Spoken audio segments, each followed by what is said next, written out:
Yes, sir. How are you there, Mr. DeCarlo? I'm doing fine, Mr. Lindell, and it's good to speak to you, and I'm just excited about today and the things that we'll be sharing with those who are listening, and so we know that it's going to be a blessing for the hearers, so I'm just excited. So I'm glad to see everything going your way.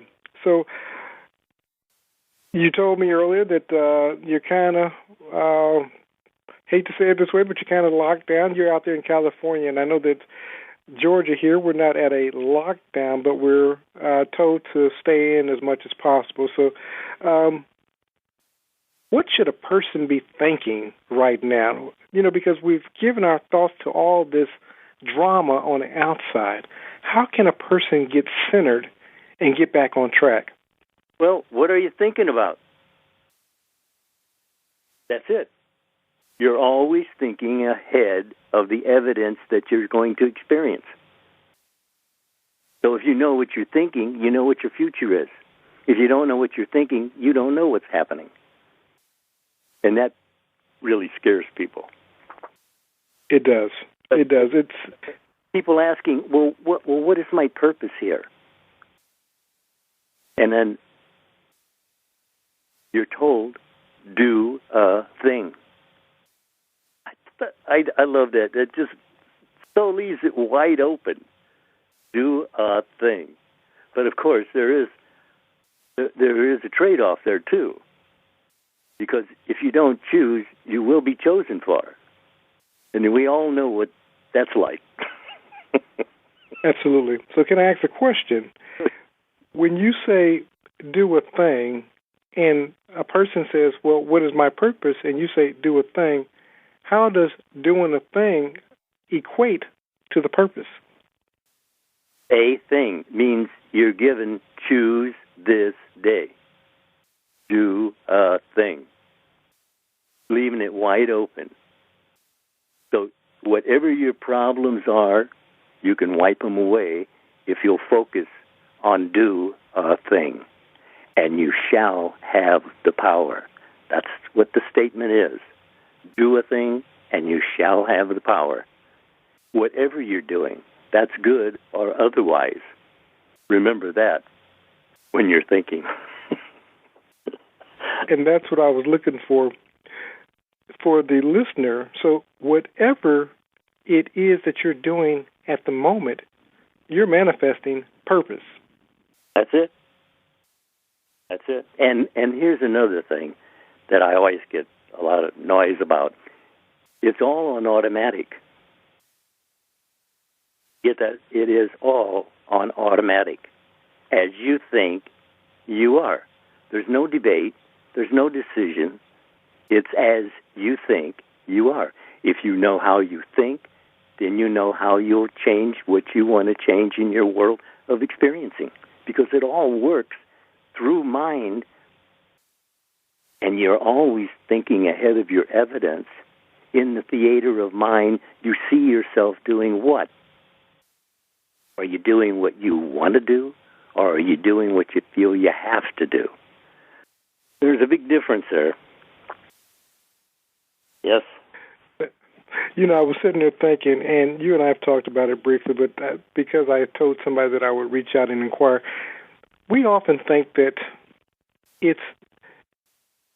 I'll say this, I'm blessed in having the opportunity to have conversation with you. We don't always have those extended conversations with people that we come across, even as you and I have talked about Neville. You often with Neville would be those situations where you guys are talking for brief moments and interacting, but in those moments, you get this gem of wisdom, this diamond, this nugget of wisdom that shaped your life. Like, for example, you tell us about the story with Neville saying, be on your own side, you know, and you say, well, I thought I was on my own side. But that was a brief conversation that transformed your life. Did you have any other moments like that with Neville? Yes. I don't remember what was said. I mean, you got to remember, this was like 45 years ago. I understood. I don't remember what happened yesterday, so I understand. So, but the point was, I do remember the man.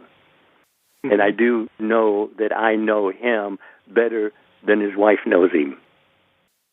Well, he put down everything for everybody. He put it down in writing. He's got 7 books. I think I probably have a couple hundred of his books yet. But because, I was selling his books. But the thing was, he wrote it all down for you. You didn't need to see him. You didn't need to know anything about him. If you read what he wrote down there, and you felt what he felt, because when he wrote it, you can feel that also if you'll pay attention. And that's what you really want to do. You want to pay attention. People want to ask me about Neville.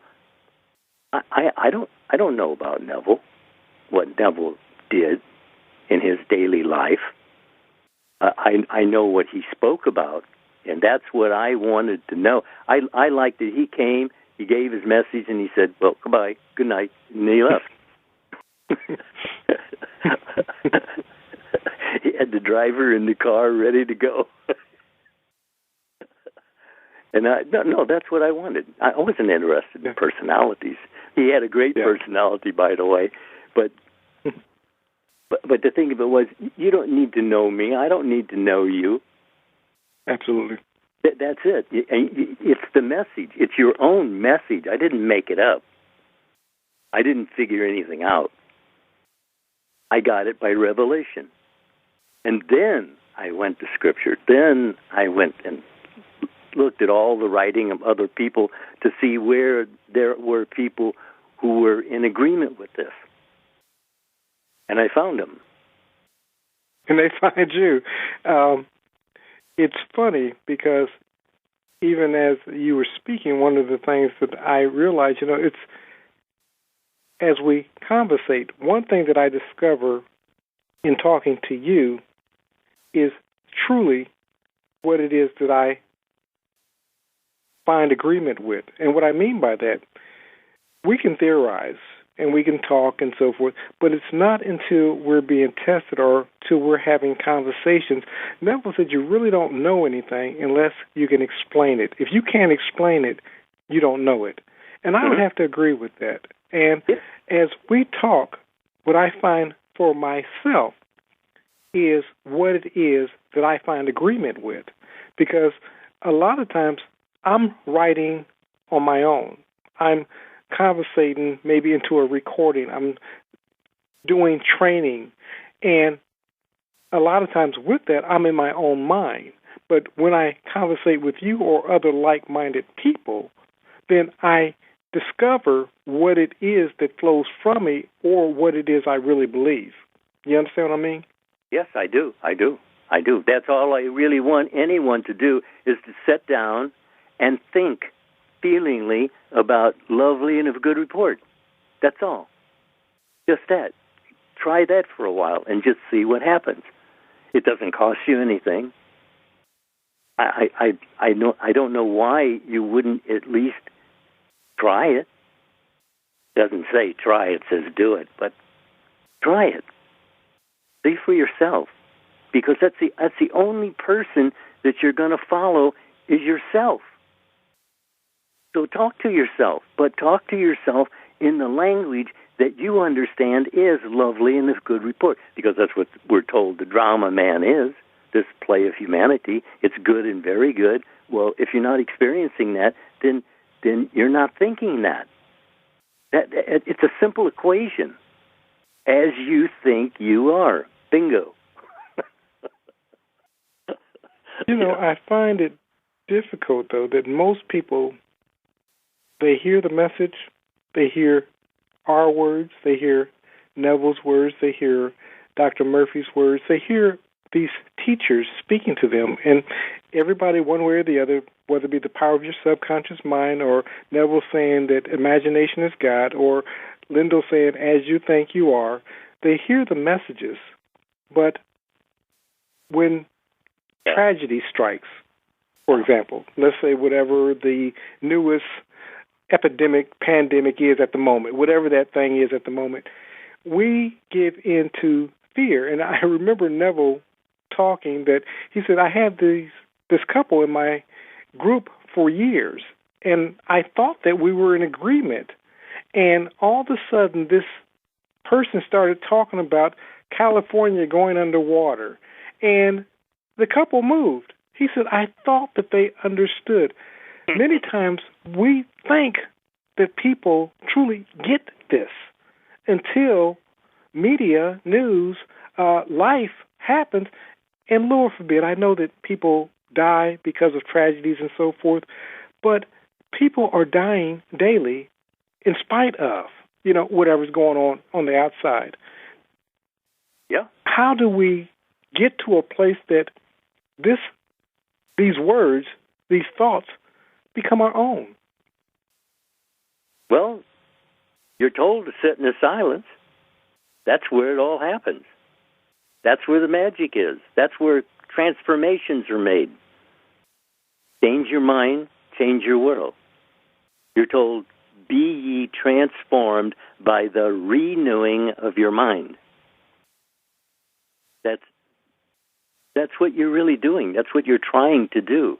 And trying to take care of all of this out around you in your environment. So you have those two things that are actually opposing each other most of the time. But absolutely. But the thing of it is that what you're focused on, what has your attention, has your life. Because the things that you think are out there are only out there because they came through you as a thought. Because thinking makes it so. And it is so. And all you have to do is look at the evidence that you have in front of you, because that's who you are. That's what you are. That's what you're thinking. That's what you're doing. It's yourself pushed out. That's the whole drama. It's the self pushed out into make up everything solid and real. It's just a virtual reality out of the mind of man. Think about it. As you were speaking, I was thinking about media, and what we have to understand, you and I talked about this a couple of days ago, and what we have to understand with media, their goal is to paint the worst possible picture. For whatever reason, media does not get advertising money and everything else for giving us good news. They can't say, man, this guy went out and helped a few hundred people and changed the world, and this guy's impacting somebody. For whatever reason, in our society, that does not sell. What sells is fear. What we have to understand that our thinking is on automatic. Mm-hmm. You understand? It's on automatic. You speak it into the world, and it becomes so. Now, I know there's a time lag between what you're thinking and feeling and what you're experiencing, and sometimes it would be a long time in the future. But it's happening now. What you're thinking right now is what the future will be. And if you're paying attention to what you're thinking about right now, you know your future. And all you have to do is just check out what I'm saying. It doesn't cost you anything. I'm not asking you to join anything or belong to anything. Here it is. Do it. Do a thing, and you shall have the power. That's what you're looking for, isn't it? Controlling yourself. All you have to do is control your own conversations, and you got it. You know, you said something about you control your thoughts, you control your future. Matter of fact, if you know what you're thinking, you can know your future. And I had a conversation with a person recently, and that was our conversation, because the person said, well, nobody knows what the future will bring. I said, not so. I said, we do know. I said, if I continue on in the same train of thought that I'm occupying right now, I'm going to manifest the exact same results. I said, there's nothing that's going to change. I said, if I keep doing the exact same thing that I'm doing, I'm going to keep getting the same results. I said, we do know the future. Now, yeah, there can be some variations of it, but pretty much it's going to be pretty much the same. You understand? Yes, well, yes, I do understand. Look. And this is what we're telling those who are listening. You can know what your future holds by the thoughts that you're holding right now. Neville says it, Lindell says it. Thinking ahead of our evidence.